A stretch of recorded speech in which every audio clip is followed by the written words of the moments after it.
The day started like most others in Whispering Pines, quiet, picture-perfect, and suspiciously artificial.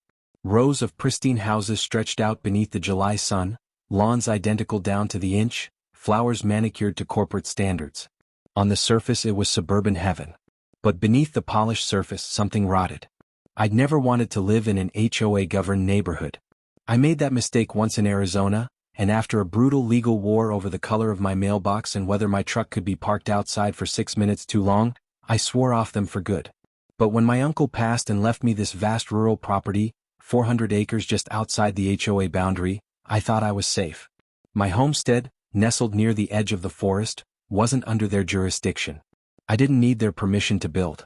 I didn't follow their rules. That made me public enemy number one. The trouble started subtly. Complaints, letters, harassment. HOA President Judith Priscilla Whitmore, JPW, as she signed everything, sent me a cease and desist for unauthorized construction of a chicken coop. I sent her back a scanned image of the U.S. Constitution. That didn't go over well. They hated the animals the most. I run a private sanctuary for injured wildlife, eagles, hawks, foxes, you name it.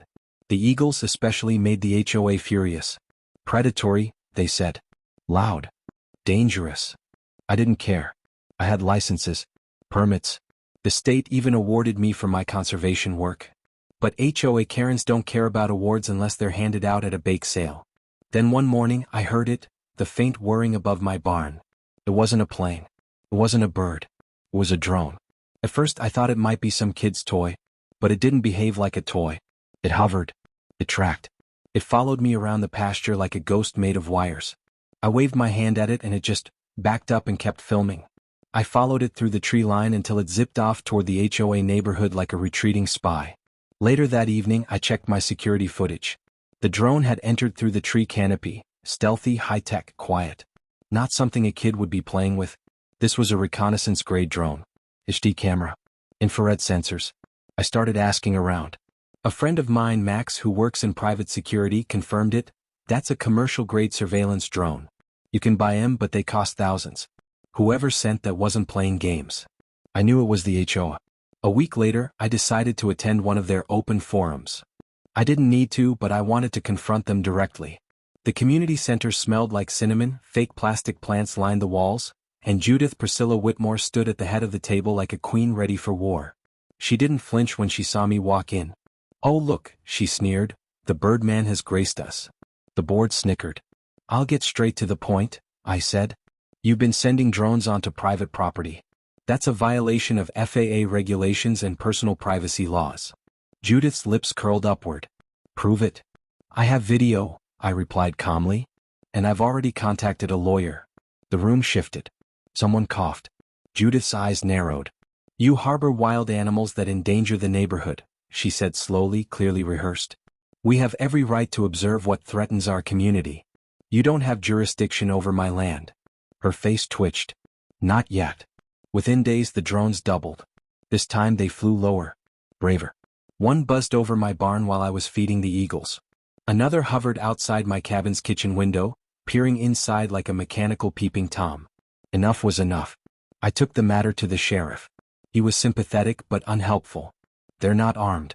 They're not trespassing technically, unless you can prove they entered below FAA altitude or crossed your property line." I needed proof. So I installed jammers. I started tracking flight paths. I even caught one that crashed in a tree during a thunderstorm. It had a camera with a memory card still inside. The footage showed my entire property from multiple angles, zoomed in on my house, even my bedroom window. That was it. Or, I had something the HOA didn't count on. My eagles. 3 of them, Reaper, Talon, and Artemis, had been with me for years. Trained. Bonded. Fierce. I had permits to fly them in controlled airspace. And they hated drones. The first drone attack was poetic. I stood in the field, a decoy drone hovering beside me. Sure enough, the HOA's newest flyer zipped over the fence. I gave a single sharp whistle. Talon exploded from the treetops like a missile. Her wings cut through the air like blades. Within seconds, the drone spun sideways, struggling to adjust. Too late. Talon slammed into it midair, claws slicing through carbon fiber. The drone spiraled, then crashed into the dirt in a heap of sparks and broken wings. I held up the remains to the security camera facing the HOA and smiled. Message sent. A few days later, HOA patrol trucks began circling my property line. They sat parked just far enough to be legal but close enough to feel threatening. I even spotted binoculars. Judith had now formed an anti-harassment task force. She sent another drone, bigger, faster. But this time I released all 3 eagles at once. They took it down in under 10 seconds. She left me a voicemail the next morning. "You are harboring dangerous wildlife and destroying our property. This is a formal warning before we take civil action." I saved the message. I already had 2 lawyers. One for privacy violations, one for defamation. But I had something better. Proof. I sent footage of the drones and my eagles takedowns to a local news station. They aired it under the headline, "Local hero uses eagles to stop illegal surveillance by HOA." It went viral. I got calls from conservationists, legal scholars, even a retired Air Force colonel who called my tactics tactically brilliant. The HOA meanwhile started panicking. Judith tried to claim the footage was doctored, but her own drone serial numbers matched the wreckage. And then came the big break. One of the drone pilots, an ex-HOA board member, turned whistleblower. He told everything. The secret surveillance program. The funding. The intent to gather enough evidence to get the county to revoke my wildlife permits and seize my land for neighborhood expansion. They were trying to steal my home. With the media, the law, and a flock of feathered vigilantes on my side, I struck back. We filed a restraining order against the HOA. We sued for violation of FAA laws and privacy infringement. We demanded a public apology. And we prepared for the next phase. Because Judith wasn't done. I caught wind of something darker brewing. More than drones. More than surveillance. She had filed a complaint with the county zoning board claiming I was illegally running a commercial wildlife center. If it passed, they could fine me thousands, or worse, shut me down. But what Judith didn't know was that I had been quietly preparing for this too. And the next strike wouldn't be from above. It would come from below. The letter came stapled to a wooden post driven into the ground just outside my property fence. No envelope. No courtesy. Just a plain sheet of paper with the county seal and a heavy message. Notice of zoning violation. It claimed I was operating an unlicensed commercial wildlife rehabilitation facility in a residential adjacent zone. It demanded immediate cease of all animal-related activities, or face daily fines of $2,500 and possible confiscation of wildlife. I read it twice, then a third time. It was worse than I thought. Judith had bypassed the HOA limitations and gone straight for the jugular. She used political leverage to weaponize the county against me. She didn't need to prove I was a threat. She just needed to push enough paperwork through enough hands to bury me in bureaucracy. I had 2 weeks to respond before the first penalty kicked in, and she was counting on me panicking. But Judith had underestimated how many people were watching now. Chapter 2: The Whistleblower. When Jacob Hunt reached out, I wasn't sure what to expect. He had served on the HOA's Internal Security Committee before mysteriously resigning. He told the press he was leaving due to personal reasons. The truth was much darker.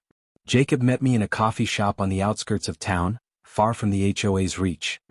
He looked nervous, checking over his shoulder twice before sliding a manila folder across the table.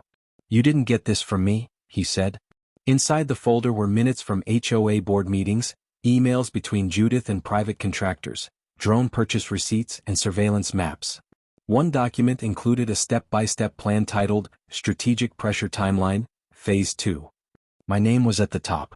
The plan outlined a sequence to dismantle my sanctuary by labeling it as a biological risk, filing zoning complaints, pushing for inspections, and pressuring the county to seize the land under eminent domain.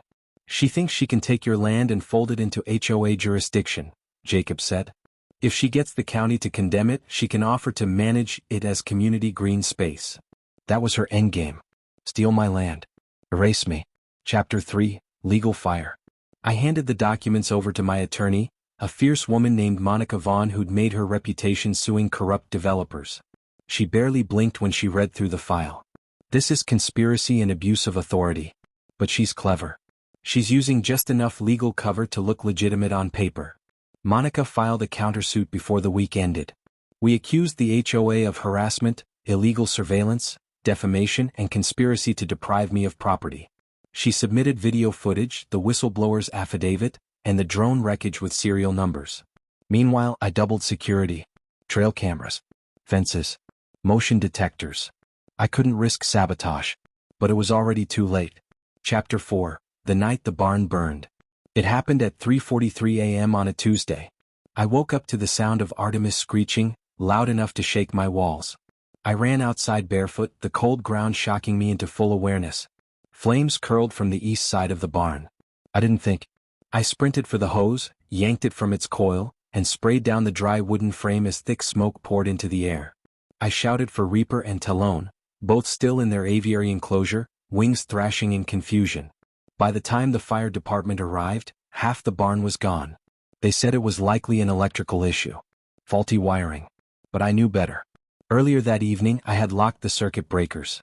I had installed fireproof insulation just weeks ago. And the cameras, every single one, went offline at 3:31 a.m. Someone had cut the power manually. I reviewed footage from a backup SD card placed discreetly near the north fence. It caught a figure in a hoodie slipping through the woods, crouching near the barn's east side. No clear face, but the timestamp was damning. Jacob confirmed it later. She hired a contractor. A guy named Darren Fisk. He does dirty jobs for dirty people. Judith had officially gone from petty villain to criminal. Chapter 5, County Inquisition. The very next day, county inspectors showed up. 3 men in khakis and clipboards walked across my property without so much as knocking. They began documenting, photographing, measuring fence distances and noting animal enclosures. I met them halfway. "You're trespassing," I said. "We're here under authority of the zoning board. We have the right to inspect under complaint review." I showed them my permits, wildlife certifications, FAA coordination letters for my Eagle flight zone. Everything was in order. Still, they wrote down elevated risk due to non-domesticated species on their forms. They were following a script. I later learned Judith had pushed through a petition with 47 signatures from HOA residents claiming the eagles made them feel unsafe. Some even claimed I'd trained the birds to attack drones, which frankly wasn't that far from the truth. But I had legal cover. I wasn't training them for war. I was rehabilitating them to survive. The difference mattered. At least to the law. Chapter 6, The Offer. That evening, a white SUV pulled up just outside the gate. A man in a blazer stepped out. He introduced himself as Alan Frey, a land consultant. "I'm here on behalf of a client interested in purchasing your property," he said. "Let me guess. A Miss Judith Whitmore?" He chuckled, pretending not to know the name. "They're offering well above market value. Enough to start over somewhere else. Fresh land. Clean air." I stared at him. "Get off my land," I said. "You'll want to reconsider. If the county condemns the property, you'll walk away with nothing." I closed the gate in his face. I wasn't giving up. Not now. Chapter 7, Feathers in Flight. I called Max, my friend in private security. I needed eyes. Drones of my own. But Max had a better idea. "Let them come," he said. "Let them break the law again. We'll catch them. And when we do, it won't just be a lawsuit. It'll be criminal." He installed hidden trail cameras, audio mics, even camouflaged infrared traps that would catch any night movement. And I trained with the eagles. Not for violence. For signal recognition. Whistles. Glove raises. Laser pointers. They were sharper than ever. Loyal. Focused. They knew danger. And it was coming. Chapter 8, The Fall of Darren Fisk. The trap sprung on a moonless night. 3:17 a.m. A shadow slipped over the fence. He wore gloves. Moved quick. He carried a backpack and a flashlight with red tape over the lens. But he didn't know about the new motion sensors. I watched him live on the monitor as he crouched near the storage shed. I activated the perimeter spotlight. He froze. Before he could run, Talon dove from her perch and shrieked, circling him from above. Not attacking, just intimidating. I emerged with Max and 2 deputies I had quietly called earlier that night. We had it all on camera. They arrested Darren on the spot. Possession of accelerants. Trespassing. Attempted arson. Judith's name came up again and again in his messages. She'd paid him through an LLC that linked back to her husband's firm. The case against her had teeth now. Real ones. The press swarmed. HOA president implicated in arson plot against wildlife sanctuary. The footage made national news. Environmental groups rallied behind me. My donation page for sanctuary repairs exploded overnight. Even the governor's office issued a statement condemning targeted harassment of legal wildlife operations. Judith tried to disappear. But the HOA board panicked and voted her out. Her last act was a desperate email claiming I had orchestrated everything. She accused me of staging the fire, training eagles to intimidate, and manipulating the media. Nobody believed her. Jacob released a final set of emails, Judith detailing everything, even calling me a pest that needs fumigation. She was done. But I knew it wasn't truly over. Because now she had nothing to lose. And desperate people are the most dangerous of all. For a week everything went still. No drones, no trucks, no men in blazers. The air around my sanctuary finally felt like it belonged to me again. The eagles soared freely through the open sky, their calls echoing like battle hymns over the fields. Reaper would perch on the barn watching the tree line like a sentinel while Talon circled high above scanning for intrusions. The world outside didn't matter. But deep down I knew peace was a lie. Judith was too prideful to vanish without a final act. She was quiet because she was planning something. Chapter 2: The Black Truck. It started with a truck parked half a mile away. Black windows, no plates. It stayed for hours, then disappeared before sunset. The next morning it returned parked farther down the road. It didn't come near the fence line, but it was close enough to be a threat. I recorded everything. Max ran the plateless vehicle through his network, nothing came up. Then 2 days later my wildlife permit was flagged for review. According to the agency, someone had submitted photographic evidence claiming my eagles had been used as weapons. The photo was grainy. Reaper mid-dive claws extended as he tore through one of the HOA drones. They labeled it as evidence of trained aggression. I recognized the image instantly. It had been pulled from my own security footage, most likely stolen from one of the drones we had recovered. Judith was leaking doctored information to the authorities. Chapter 3: The Visit. A representative from the Department of Wildlife and Conservation visited 3 days later. Her name was Clara and she came alone, clipboard in hand. She was professional, polite but cautious. "Mr. Carter," she said, "we've received disturbing reports about how your raptors are being handled. Some of them allege coercion, aggression, even weaponization. If any of these reports are confirmed, your license may be revoked permanently." I walked her through the sanctuary. Showed her feeding times, medical logs, training regimens. Every eagle had been documented down to the feather. Reaper even allowed her to place a gloved hand near his perch. Clara was impressed. "Honestly, this is more thorough than most state facilities. But the problem is perception. And the people complaining have influence. Someone wants to shut you down." I didn't have to guess who. Chapter 4: Neighborhood Meeting. Word spread fast that Judith had been removed as HOA president. The board called an emergency meeting to stabilize the sinking ship. I attended. Not because I had to, but because I wanted to see what came next. The room was packed more than I had ever seen it. Homeowners with faces I didn't recognize whispered behind coffee cups and folded arms. At the head of the table sat Roger Barnes, the interim president. His voice trembled as he tried to restore order. "We're not here to discuss the wildlife sanctuary," he said. "We're here to rebuild trust." But then the doors opened and Judith walked in. No longer in charge, yet she moved with the authority of someone who still thought she owned the place. The room fell into a hush. She marched straight to the front and handed Roger a folder. "These are the signatures of 80 homeowners demanding the county revoke his wildlife permit and dissolve the sanctuary," she said. "If the board won't fight him, the people will." Chapter 5: The Ambush. The next morning my fences were cut. 3 of them. The eagles were safe but frightened. Artemis wouldn't stop pacing. Talon's feathers were fluffed out and her usual calm was replaced with anxious calls.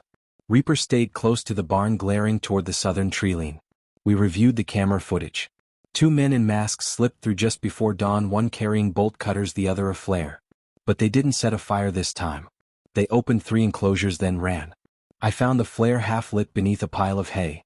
If it had ignited, it would have turned the barn into an inferno again. But the eagles hadn't fled. They had stayed put. The sanctuary was more than a habitat now. It was home. And they were protecting it as much as I was. Chapter 6: The Secret Hearing. Then came the worst blow yet. I received an official letter from the county. A closed-door review had been scheduled to discuss the future of my land. Not open to the public. No press. Just selected board members and agency officials. They claimed it was standard procedure, but I knew better. This was a coordinated ambush to kill my permit quietly. Monica, my attorney, prepared for war. We filed for immediate access to the hearing and submitted an injunction to make the process public. The court agreed. The hearing was delayed. Judith's backroom plan failed. But now she was truly out of options. Which made her dangerous. Chapter 7: Eagle Strike. 1 week later, during a surprise visit by county inspectors, a drone flew directly into the main aviary zone. No warning. No coordination. The inspectors ducked in panic as Reaper leapt from his perch and slammed into the device mid-air, shredding it before it reached the barn. It crashed 10 feet from one inspector's truck. The men were furious. They accused me of orchestrating it. Clara, who had returned with them, intervened. He didn't send the drone. Someone did this to provoke the birds. It's entrapment. I knew who sent it. Judith, or one of her last allies. But instead of hurting me, it proved how vulnerable the eagles were to intrusion. Clara announced right then the permit would stand. My sanctuary would continue under watch but not shut down. It was the beginning of the end for Judith. Chapter 8: The Final Confrontation. That night I found her waiting by my gate. Judith stood alone, dressed in a red coat that matched the fury in her eyes. She wasn't there to threaten. She was there to confess. "You think you've won," she said, "but I was trying to protect this community. We built this place for peace, not for wild animals and chaos." I stepped toward her. "You sent drones. Hired criminals. Tried to burn down my home. That's not protection, Judith. That's obsession." She didn't argue. She looked up at the sky where Talon soared in circles. "They'll never really accept you here," she whispered. "Not them, not the county. They'll always see you as the outsider with monsters in cages." "They're not monsters," I said. "They're free." She left without another word.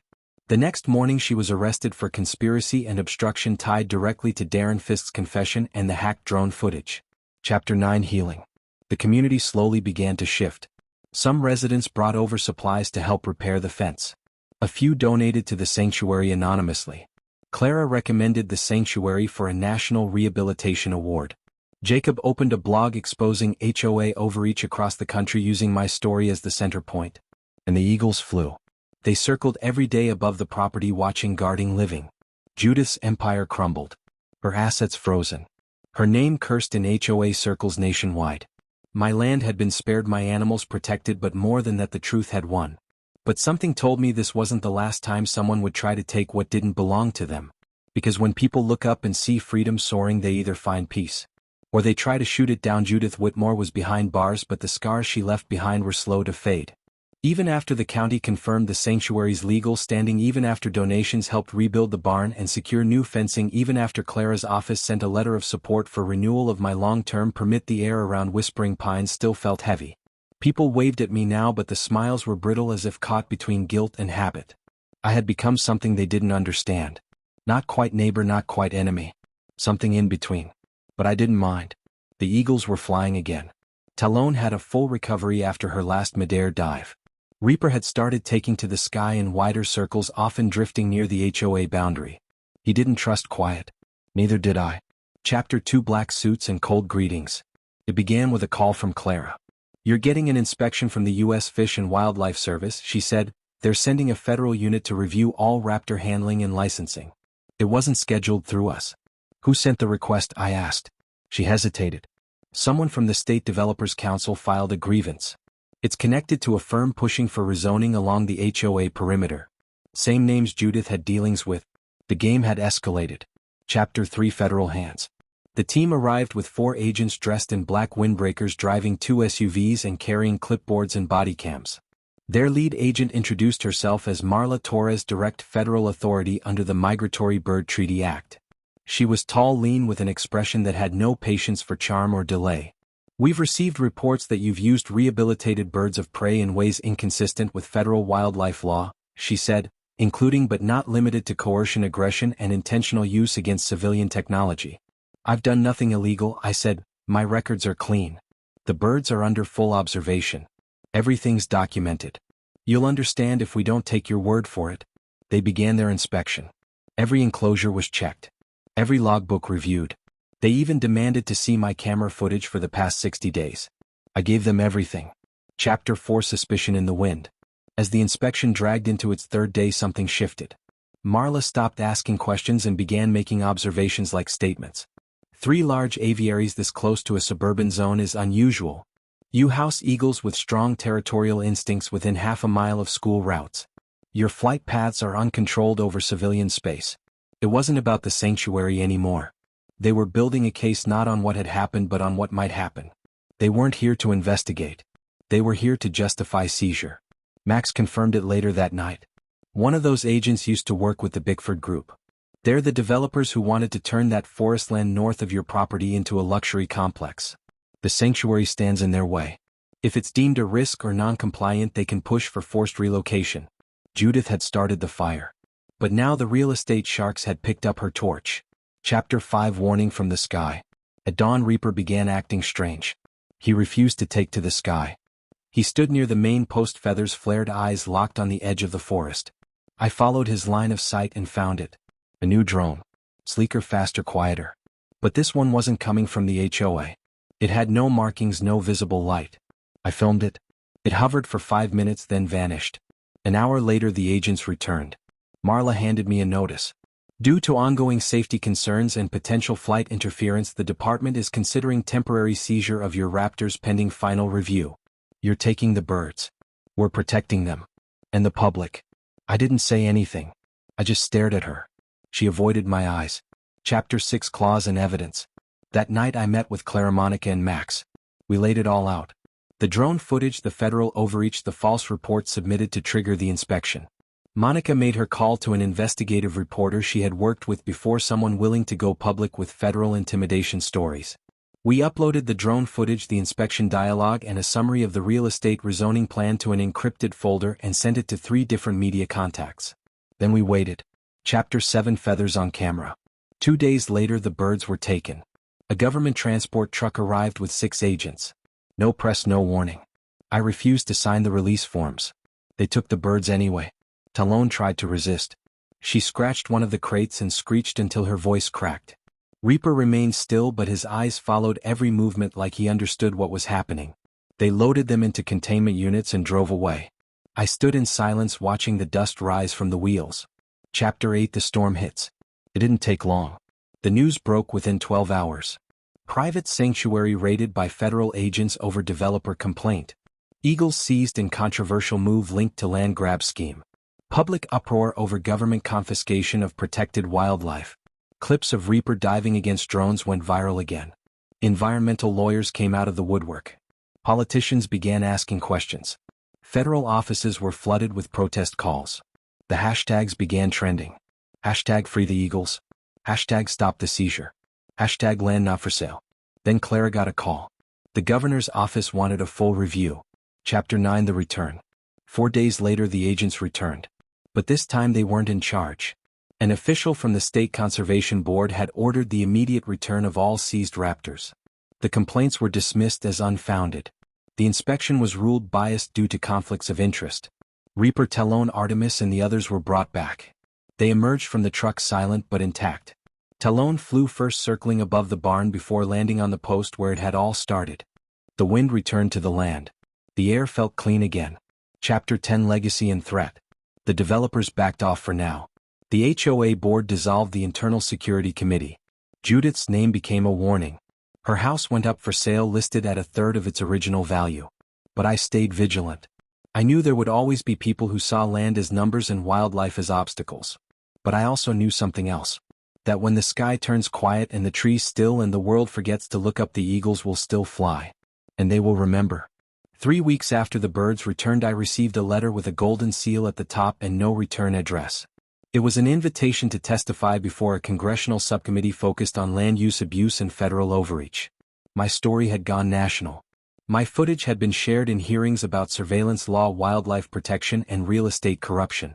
The letter didn't say it outright, but the implication was clear. They wanted a face for the story. A symbol for the resistance against a growing trend of silent takeovers and bureaucratic bullying. I didn't want to be a symbol. I wanted to rebuild my barn and feed my eagles. But I knew if I stayed silent, someone else's sanctuary would be next. So I packed a bag and flew to Washington. Chapter 2 The Room of Suits. The hearing was held in a cold room lined with flags and microphones. The committee chair welcomed me, but I could tell they didn't expect much. Another property owner with a personal vendetta, they thought. Until I spoke. I told them everything. From the first drone to the last crate. I showed footage. Presented copies of forged reports. Displayed screenshots of email chains from the whistleblower. I explained how one woman's personal vendetta grew into a political machine and how the system nearly let it happen. Then I showed them Reaper's flight path as he brought down the final drone. And the silence in the room changed. Some members clapped. Others nodded. One stood and asked for the names of everyone involved in the attempted seizure. I gave them. Chapter 3: The Resolution. A resolution was drafted to investigate all HOA-affiliated surveillance complaints across the country. A second was passed to reinforce wildlife sanctuary protections on private land regardless of proximity to residential zones. Clara sent me the full vote count. Passed by a landslide. Developers began to retreat from several contested properties around the state. Public pressure mounted on firms previously protected by quiet contracts and political donations. The media didn't let go of the story. Suddenly HOA power wasn't unquestionable anymore. Chapter 4: The Letter from Judith. The envelope arrived without a stamp, hand-delivered by someone who didn't leave a name. Inside was a single handwritten note. I never hated the birds. I hated that they were free. Judith. No apology. No regret. Just the raw truth of someone who spent her life building fences around everything she feared. I burned the letter that night and fed the ashes to the fire pit outside the barn. Reaper watched from above. Chapter 5: The Memorial Flight. That winter the sanctuary held its first public event. The Memorial Flight. Over 200 people came. Journalists, families, bird lovers, and former skeptics. Children stood with their mouths open as Talon soared over their heads. Artemis landed on a perch beside the podium. Reaper flew last, circling twice above the crowd before vanishing into the clouds. The speech I gave was short. These birds don't ask for freedom. They just take it. We should learn from them. When it ended, the crowd clapped for a full minute. Chapter 6: A Visitor at Dusk. Max spotted him first. A man in a suit watching from the tree line just beyond the reach of the sanctuary. He wasn't recording, just observing. When Max approached, he handed over a business card. U.S. Wildlife Expansion Commission. Proposal consultant. He offered to buy the sanctuary outright. Said it could become a national preserve. Government maintained, funded forever. But only if I agreed to hand it over. I asked one question. Would I still own the sky above it? He said no. So I declined. Chapter 7: The Courtroom Finale. Despite Judith's arrest, the full case against her finally moved forward. Monica and I attended every hearing. Her defense claimed diminished responsibility, stress, mental trauma, and community pressure. But the evidence crushed every excuse. Drone contracts, messages ordering sabotage, payments to the arsonist, the leaked memo from the rezoning committee signed by her husband.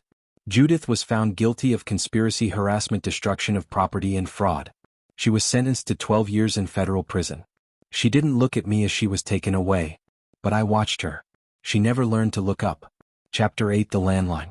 A month later I received a call from someone unexpected. Jacob, the whistleblower. He'd started a nonprofit. A legal fund to protect private sanctuary owners from HOA abuse and developer overreach.